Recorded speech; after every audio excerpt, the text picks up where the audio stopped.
Hola, soy María Solís, estoy con David Butler, que recién acaba de llegar a México, y me encantaría hacerle unas preguntas.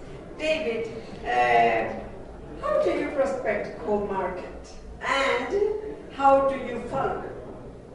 Okay, well, that's what I do all day long. That's my job. That's what I love doing. I actually like prospecting.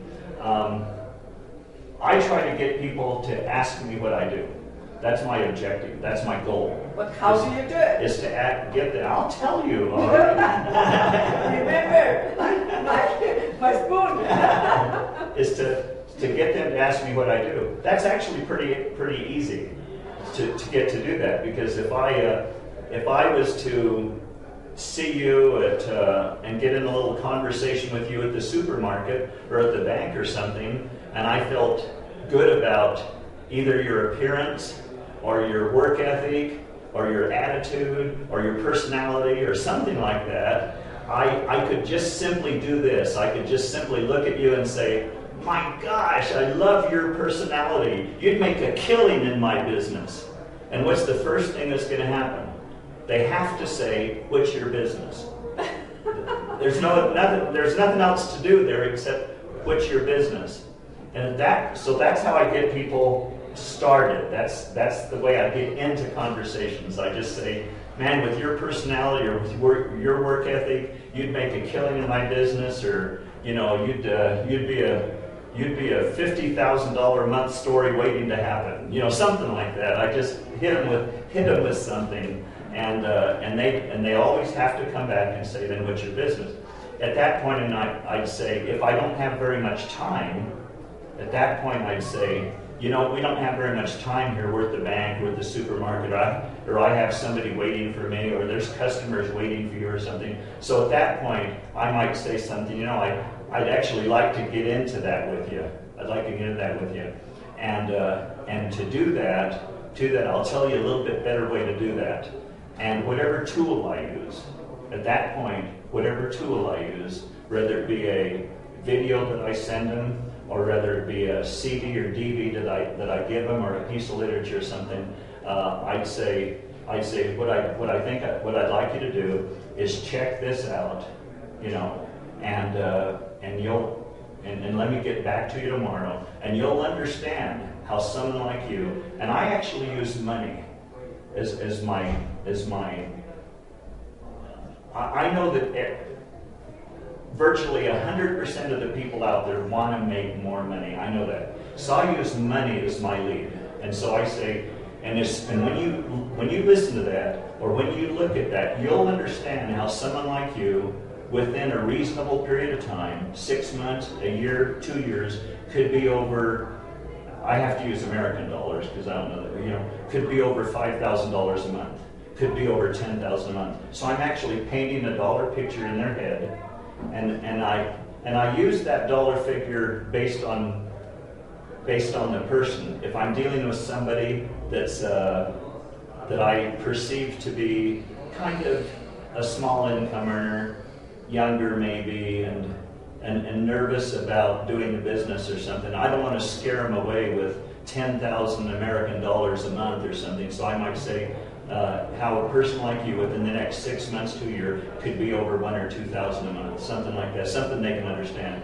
However, somebody, a really good business person or something, I'll say how a person like you within the next 6 months, a year, year and a half, 2 years, could be over $10,000 or $20,000, dollars a month, and that gives them a little bit more of a willingness to look at that thing, or to view that. To look at that video that I send to them, or that website that I want them to look at, or whatever tool you use out there. And that's how I do my business. And I always tell people my view rate of tools, if I give them something, or if I have them look at a video or something, I get about 70% of the people that look. That's great. Well, we can all raise our percentage. We raise our percentage by the way we talk, we call it posture, the posture that we talk, the confidence, the tone. That's the reason I talk about money, You know, it's because everybody wants to earn more money, and I have a figure in their head, you know, and I know just the way I talk, and so I'd ask people to improve their posture, to really get the confidence and the passion going for their conversation, because I know, I was telling you earlier when we were eating, that when I started in this business, if I gave somebody a tool, I couldn't get 1 out of 50 people to look at it. Not 1 out of 50. And now I get 7 out of 10. So something's changed, you know, something, it's not really the tool, it's me. You know, I've just gotten better at what I do. And I'm not trying to pat myself on the back. I mean, I just improved over time. We can all do the same things. Does that answer a little bit? Yes, and then how do you follow? Oh, the follow-up. Well, the follow-up is harder and more important than what I just went through, because that's really what makes everything happen. That first little step is kind of easy, then you walk away. But I tell them a little trick I use is what I do right now is I usually send videos to people, but it'd be the same thing if you're giving them a tool or a CD or something like that. What I do is I'll say, take a look at this, and they take it, and then as they're kind of taking it, I all of a sudden resell that thing as I'm giving it to them, and they're taking. I'll say, by the way, before you take that, I want to say something more about that. I'm really serious. I'm really serious. A person like you using this tool that I'm using with you right now can be over $5,000 or $10,000 a month in the next 6 months, year and a half. Will you promise to look at this either tonight or tomorrow, and let me call you tomorrow night? Will you promise to do that? So that I get real serious with them. I kind of get in their face then. And so what I do is I sell it once, and then as I give it to them, I kind of sell it again. And when I say I sell it again, I say the material on this that you're going to listen to, here's what it'll do for you. And if you use it the way I'm using it with you right now, and I know that ups my percentage rate, then it makes follow-up a little bit easier. Then all of a sudden I can improve my view rate.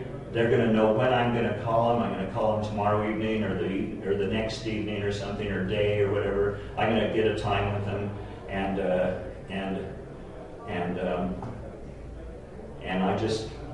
if it's local and I get them on the phone, I go for the appointment right there. I just boom, I go for an appointment. If they're anywhere within a 4-hour drive, I just really? Seriously, if I want to see them and I want to talk to them and I want to do that, I like the face-to-face thing, and so I'm good at it. Maybe if some people aren't as good at it, they might want to do it over the phone or internet or something like that. But remember, it's we want to do it the best way we're capable of doing it. Man, I'm good at meeting people face to face and signing them up. And so if they're within a 4-hour drive, man, I'm going to go. I don't consider it a waste of time. I drive and I meet them, and because my closing rate is very, very high. And so anyway, and if it's long distance, you know, if they're in another state or something like that, or another country, then I just do the exact same thing. I call them back and I tell them to go to my website, you know, and maybe I'll send them another video and have them look at my website or whatever, and whatever website you use. There's a Life as It Could Be website. There's a My Mangosteen website. You probably have some websites in Mexico you use. I'm not quite sure, but anyway, I have them. At that point in time, I have them do a little look on the website. I might send them another video and get them a little bit deeper into the products and so forth. Because I've been working on money a little bit, but I believe in selling the products too. So really that's about it. I just follow up with them, talk money a little bit, and I say, and the reason we do so well, the reason we're making so much money, and you can make so much money, is because of these incredible products. So now you notice all of a sudden I'm talking products to them. And I can say it's because of our non-toxic products, or it's because this Elevate. Imagine having somebody with a serious drug problem, prescription problem, and you have something that can help them you actually have something in your hand that can help them. If you can help them, you can help others, and they can help others, and that in turn, as that spreads out there, that builds money. That's what builds money, and that's how we make this money. It's because of our unique and wonderful products that we use, that we have for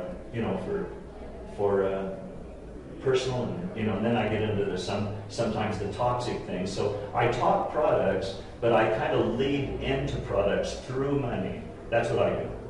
I don't lead into money through products. I kind of lead into products through money. You have to talk both, is what I feel. You have to know both and talk both. But I find I'm a little bit better off, and I get more people by moving into the products through the money. You know what I mean? But yeah, you said 80% money, 20% products? Yeah, I probably talk, when I'm first talking to people, I probably talk 75-80% money. And then I say, and the money just doesn't happen magically. The money happens because of these mind-boggling products we have to work with. That now all of a sudden, I'm talking products to them, and it's easier to sell the products if they have money in their head, because sadly, this is sadly, a healthy person takes their health for granted. Everybody wants more money, but a healthy person takes their health for granted. So they'd rather hear money first than health first. Now, a sickly person might want to hear health first, but a healthy person wants to hear money first because they all take their health for granted. So 80% of the people are going to listen to money a little bit better than they're going to listen to products. Now, that's what I do. I'm not suggesting everybody do that, but that's kind of what I do. Okay, thank you. Thank you very You much. betcha. You betcha.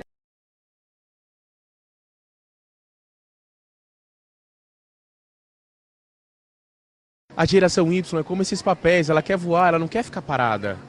Ela quer crescer. Mas afinal, como é que você faz para segurar essas pessoas na sua empresa?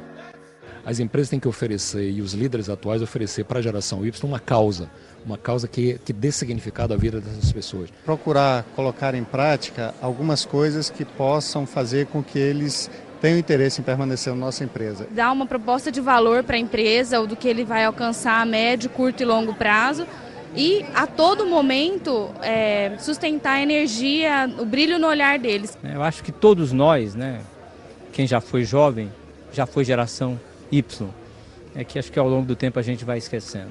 Na empresa que eu trabalho hoje, Itaú Banco, a geração Y já é a maior parte. 42% da empresa são da geração Y. Essa geração Y, eles estão em busca assim, qual é o jeito de ser dessa empresa? Será que o jeito de ser dela tem a ver com o meu jeito de ser? Se tiver, fica. Se não tiver, vão embora. Ele pensa rápido. Os gestores das empresas geralmente não têm a velocidade que essa geração tem. Geralmente são profissionais mais velhos, mais maduros, que ainda pensam de forma mais lenta. O que a gente sente é que mudou tudo, inovou, e muitos gestores ainda não se adequaram a essa inovação. Então, causa e valores são as duas palavras mágicas para engajar a geração Y.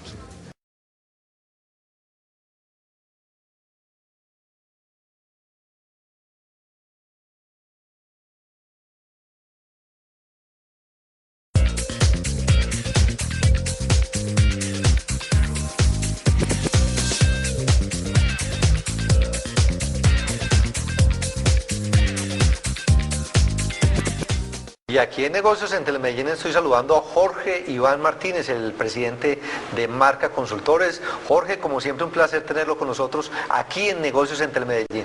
El placer es mío, Juan Carlos, un saludo para todos y nuevamente muy contento de compartir con la comunidad empresarial de Medellín y de Colombia y quizás del mundo entero. Este año queremos desarrollar con usted una serie sobre el tema de las ventas, que demos un taller casi que teórico-práctico para que los empresarios de todo el país tengan interiorizado cuáles son esos pasos y sobre todo cómo hacerlos de una manera muy exitosa. Y el primero de ellos, diría uno, es la prospectación. Claro que sí.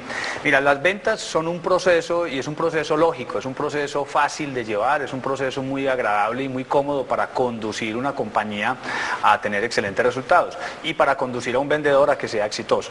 Entonces empecemos por esto. Digamos que las ventas son unas etapas, son unos pasos, digamos, que se van conduciendo hasta concretar un negocio. Hasta el cierre final. Hasta el cierre final. Y la facturación y fidelización. Claro, y que vuelva a facturar el posterior, cliente, sí. Y esto, muy bien. Entonces hablemos que primer paso es un paso tan obvio que es que hay que tener clientes para poder vender. Claro, sí. Esa es como la materia prima de un vendedor, tener clientes. Quiere decir, lo primero que yo tengo que hacer es buscar clientes. Todo el tiempo.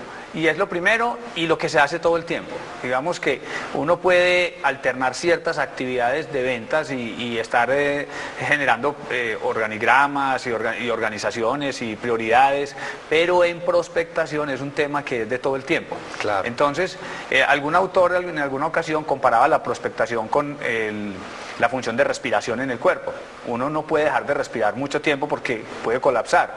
Uno no puede dejar de prospectar en ventas porque puede colapsar en ventas. Jorge, este tema que estamos hablando hoy no es de vendedores, o inclusive sí es de vendedores, pero es del empresario, del gerente, el área de mercado de la empresa. Todo el tiempo, hasta los mismos ejecutivos muchas veces que atienden a un cliente están vendiendo y están prospectando. Claro, mira, la prospectación es un tema de estar buscando todo el tiempo a quién venderle. Voy a dividirlo en dos tipos de prospectación. Hablemos de la prospectación de un empresario y la prospectación de un vendedor.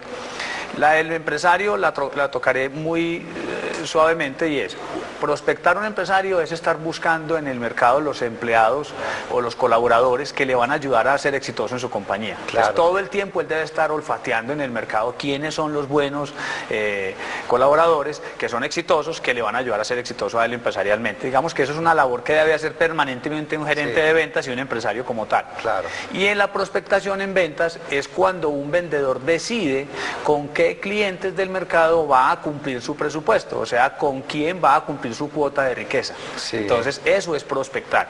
Y si uno quiere ser rico permanentemente tiene que estar buscando clientes. Y hay diferentes técnicas para nosotros estar buscando clientes todo el tiempo. ¿Cuáles son, por ejemplo, las fuentes de prospectación? O sea, ¿de dónde saco yo cuáles son los clientes que voy a buscar? Bueno, yo parto de la base que hay una que es innata y es que el que es vendedor 24 horas al día. Nosotros los vendedores no somos vendedores hasta las 6 de la tarde y después de las 6 no me hablen porque es que yo ya cerré mis ventas, yo ya cerré la tienda. Los vendedores somos vendedores 24 horas. Entonces la innata, la original, la natural, la primera es ser vendedor 24 horas, es estar viendo oportunidades todo el tiempo. Donde quiera que uno vaya, un sábado, un domingo, a un club, a un cine, a una fiesta, a un cóctel, a donde quiera que uno vaya, a una reunión o a una feria, a donde quiera que uno vaya, siempre hay oportunidades para conocer gente nueva y para intercambiar y que conozcan que yo vendo un servicio o un producto determinado. Sí. Esa es la primera. No es que en la fiesta se va a poner a venderle, pero sí puede abrir el tema de conversación, tener una tarjeta y pactar una visita posterior. Perfecto, y es saberse vender. No se trata de aburrir a la gente y decirle, mira, yo vendo esto, no se trata de eso, sino que en su discurso natural la persona dice, ¿y tú cómo has logrado ese éxito? Le puede preguntar a un empresario, ¿y por qué hablas también de ese tema? Lo que pasa es que yo vendo este servicio, yo manejo este tema y con mucho gusto te puedo visitar, dame tu tarjeta y toma la mía.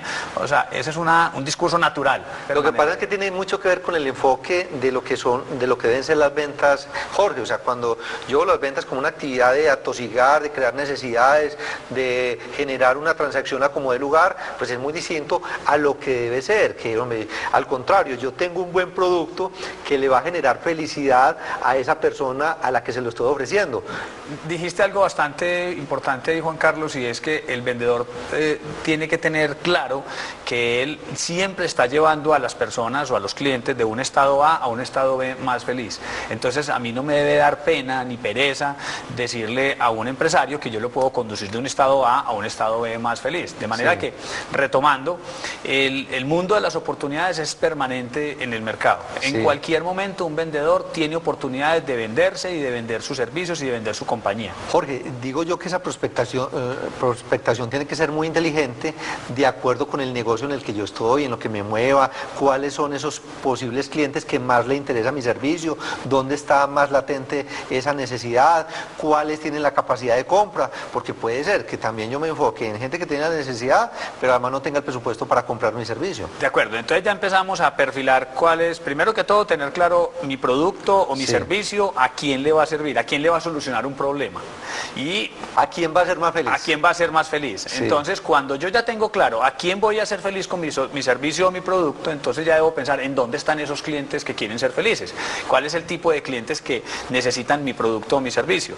Entonces hay diferentes fuentes para ello. Hay algunas muy conocidas, las ferias, por ejemplo. La feria, un vendedor debe ir a una feria, ojalá que mientras a más número de ferias pueda ir, mucho mejor, porque la gente dice, es que yo sí voy a ferias, pero van a ferias a caminar, a revista, a mirar y a saludar gente, y qué rico, y mirar el show, mirar el espectáculo, y le pregunta a uno después de la feria, ¿y cuántos contactos conseguiste? No conseguí ninguno, pero me pasó muy buena la feria. Entonces, la idea es que vaya a la feria y vaya con esa mentalidad de prospectación. Sí, hombre, claro. En una feria hay una cantidad de ofertantes, hay una cantidad de expositores que todos pueden ser posibles. Y a una feria se puede ir en muchas condiciones. Si tiene la posibilidad de ir como expositor, pues bien. Buenísimo. Pero si no puede ir como visitante y claro, pasar de estar en es que stand. si va como visitante, pues, tiene más capacidad de maniobra, tiene mucha más capacidad de abrirse y de buscar más contactos. Sí. Esa es una de las fuentes. Hay otras que es asistir, por ejemplo, a las agremiaciones. Aquí hay en Colombia y en todos los países hay gremios empresariales. Visitar esos gremios y pedir bases de datos para visitarles y ofrecerles una solución que yo tengo determinada. Los directorios telefónicos, claro. Hay que retomar eso porque una fuente de negocios. Pero por favor, la gente lo subestima. La gente dice a veces, no, es que el directorio telefónico, mire, es una base de datos organizada por sector económico, por teléfono, tienen ya los correos electrónicos, tienen todo. Y es una base maravillosa para cualquier vendedor, ¿cierto? Lo importante es que el vendedor acceda a ella permanentemente y que tenga una disciplina. Es muy bueno y de pronto que el vendedor piense que él tiene que tener una metodología determinada y dedicarle un espacio de tiempo diario a acceder a fuentes de información donde va a encontrar bases de datos. Entonces, si él le dedicara todos los días a un tiempo determinado, dice, hoy estoy prospectando en el directorio telefónico, hoy estoy prospectando en ferias, hoy estoy prospectando en agremiaciones. Cuando él haga ese tipo los de mismos cosas, periódicos, una fuente de mucha información, de noticias, leer de el negocios. periódico los domingos, por ejemplo, solamente Da los mucha domingos, capacidad de prospectación. aparecen una cantidad de avisos de empresas nuevas, empresas que celebran su aniversario y uno puede llamar a una compañía de esa, yo también quiero unirme a la celebración de su aniversario y de contarles que yo tengo quién es el jefe de compras, quién es el jefe de gestión humana, quién es el gerente. Jorge, el tema de la llamada telefónica, porque cuando yo cojo a alguien a la sala en el directorio, posiblemente pueda necesitar mis servicios, pero yo lo llamo y quiero que me dé una cita para yo contarle sobre la empresa. ¿Eso cómo se hace? Porque es telefónico, es impersonal, no le estoy viendo la cara, no me la estoy viendo. ¿Cómo logro yo generar la confianza para que efectivamente logre que me dé esa cita que yo estoy buscando? Yo me voy a permitir, Juan Carlos, un atrevimiento y es anunciar para otro programa la posibilidad de hablar de lo que se llama el discurso natural del vendedor. Y cómo un vendedor puede generar su propio discurso telefónico o presencial para que sepa venderse fácilmente. Yo pienso que vale la pena hacerle un espacio. Que queda prometido. Queda prometido, pero para no dejar la intriga, que bueno, hay unos elementos importantes en la venta y en el conocimiento del producto y del servicio y en el conocimiento del vendedor que le permiten crear un guión para hacer llamadas telefónicas o para presentarse personalmente y que en cualquier momento sea impactante. Pero que sea un guión que no suene como preparado, como así. No, que sea natural. A veces sucede en muchas empresas, en los call centers, con mucha frecuencia, uno se nota que está libreteado. En inglés, en Estados Unidos lo llaman elevator speech, que es el discurso del elevador, porque a alguien se le ocurrió que era capaz de venderse a sí mismo o vender su compañía en lo que dura el tiempo de ascenso, de un ascensor, del primer piso al séptimo piso. Entonces él decía, yo tengo que ser capaz de vender en esos 7 o 8 segundos. En esos segundos tengo que ser tan convincente que pueda vender. Entonces la promesa que hago para algún futuro programa es sobre cómo diseñar el elevator speech personal, que se vea natural, que se vea sencillo, que no se vea afectado y además que sea sincero, ¿cierto? Listo. Entonces la prospectación es más una filosofía de vida. La prospectación es una filosofía de vida y es un estilo de vida del vendedor exitoso. Un vendedor exitoso todo el tiempo está prospectando, todo el tiempo es todo el tiempo, en cualquier parte ve oportunidades, mientras tenga bases de datos todo el tiempo a quien llamar, a quien visitar, nunca le faltarán ventas. Jorge, muchísimas gracias, qué tema tan interesante para empezar esta segunda temporada de Negocios entre Medellín. No, muchas gracias por la oportunidad de estar aquí, Juan Carlos, un saludo para todos.